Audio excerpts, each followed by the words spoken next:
Hey, Killer my man, how's it going? You right, mate? Thanks for that shout out in your video recently. I really appreciate that, mate. I'll transfer the money probably on Friday when I get paid.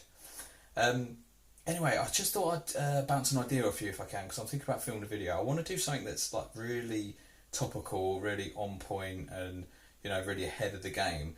And I've been doing a bit of research, and I found this fragrance that nobody seems to be talking about much. It's called Sauvage by Dior. Now, what? No, mate. I'm quite sure it's Sauvage. I'm not. Yeah, I'm quite sure that's how it's pronounced anyway. Nobody really appears to be talking about it. There is a German guy on YouTube who's mentioned about it, but nobody else seems to be. So I was thinking about doing like a video and comparing like clones of it and stuff, and kind of yeah. I tell you what I'm talking about. That German guy on YouTube, it's really funny, right? Because he reviews like fragrances, right, and talks about fragrance and stuff like that, and you'll never guess what his surname is. But he reviews fragrances, right, and his surname is Fragrance. What's the fucking chances? Word to your mother. My name's Steve. This channel is Frags to Riches. Thank you for tuning in. I genuinely really appreciate it, as always. Today I'm going to be talking about some clones of a fragrance that I've never actually spoken that highly of, to be honest. I'm talking about Dior Sauvage, or Dior Sauvage, as nobody else calls it. So my journey with Dior Sauvage is one that doesn't really exist, to be honest. I've never been that impressed by it. I've always thought it was alright, perfectly safe, fairly generic, never really excited me, never sought after it, never really yearned to have it in my collection. But I've more recently kind of thought, well, perhaps I should give it a go. Everybody kind of goes on about it, because I've never actually worn it for a period of time. So I thought, well, perhaps, if I did, it might change my mind and I could see the benefits. It might grow on me.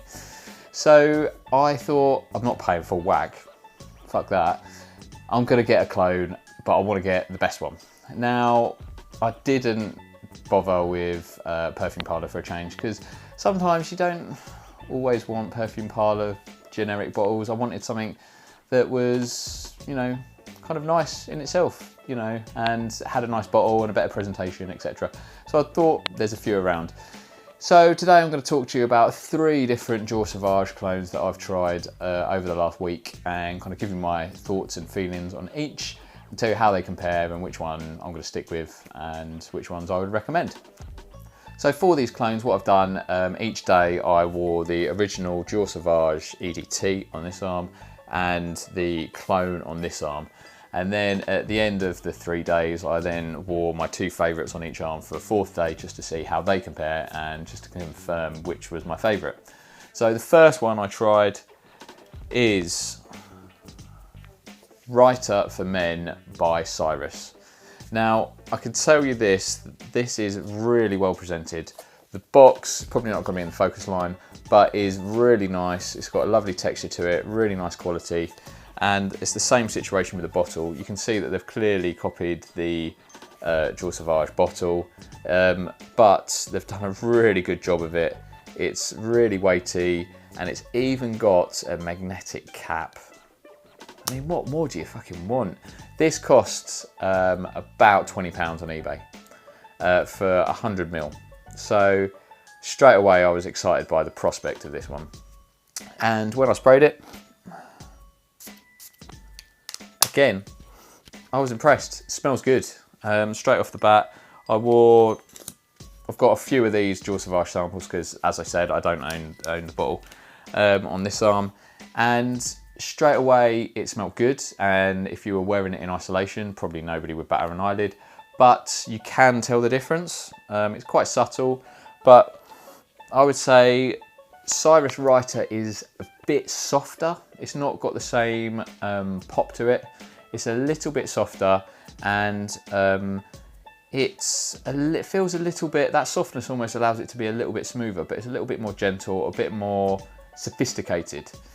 Where the original is a little bit harsher, a little bit stronger, and it's a little bit more spicy as well. But I genuinely prefer this to the original. It's just much more my cup of tea. It's a little bit less shouty. Where the kind of analogy I could think of is, you know how Coach Platinum gets compared to Dior Sauvage, but it's just a more sophisticated, kind of more mature version. That's what this is like, but on an infinitely shorter scale. Like, this is really similar, don't get me wrong, they smell really similar, but if you're splitting hairs, I would say that this is a little bit softer, a little bit more powdery, but not like a synthetic powderiness. But that kind of, for me, gives it a little bit more sophistication, and it's just a little bit more it's just not as harsh and kind of in your face and shouty. So I really like that. Straight off the bat, I was really pleased with this one. Great performance as well. So I got 2 to 3 hours projection from this, and it was over 6 hours longevity. So it's quite similar performance to the original, to be honest. I think it fell about an hour short. This kind of got 6 to 7 hours on my skin, and this was sort of about 6 hours mark. But I could still smell them both, but that was a little bit stronger. So the first one's an absolute winner, and I'm really impressed. Presentation's a win, performance is a win, and the smell is a win. As I say, it smells very similar, but is a little bit more powdery, a little bit softer and less shouty. But for me, that gives it a little bit more sophistication. The second Dior Sauvage clone that I tried is Ventana from Amarth. Now, everybody knows this, and if you've not seen it, the bottle is just fucking awful. It's just tacky, hideous, plasticky, gaudy, just cheap tat. I don't like the bottle. I don't know if you picked up on that. I mean, you can probably hear that on the mic. It's just so plasticky. And this faux leather, it's just awful, man. Anyway, that's not the point. But yeah, at least it is not a perfume parlour bottle. When I first sprayed this one, initially I preferred this to the Cyrus Writer, and I actually preferred it to the original Dior Sauvage, if I'm honest. It's definitely closer. It's closer than Cyrus Writer, and of the 3 clones that I've tried, this is the closest. If you want a direct like-for-like clone, this is the closest one that I've tried.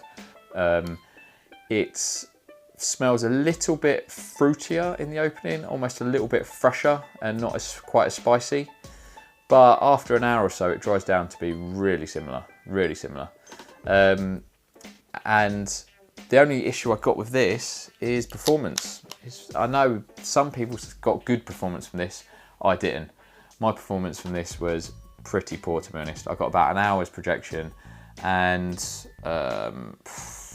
about 4 hours longevity. Maybe, yeah, if that.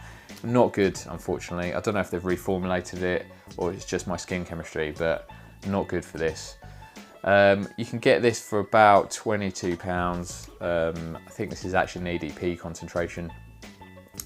But yeah, if you want a direct like-for-like clone, this is good, but if it performs like it does on your skin, as it does mine, unless they've reformulated it, I don't know, but you'll need to reapply if you want to get a day out of this, unfortunately.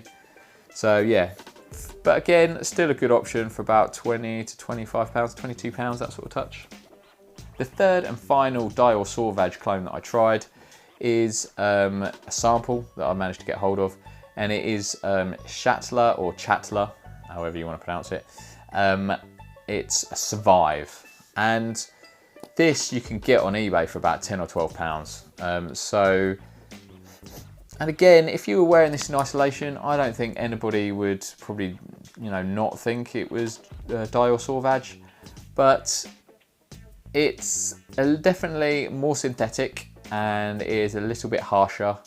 It's not quite as smooth as the original or the other 2 clones that I tried, but yeah, it smells quite similar. Performance was again kind of all right. It's fairly average. I kind of got, I think it was like a couple of hours projection and I don't know, like 5 to 6 hours or something. It was okay.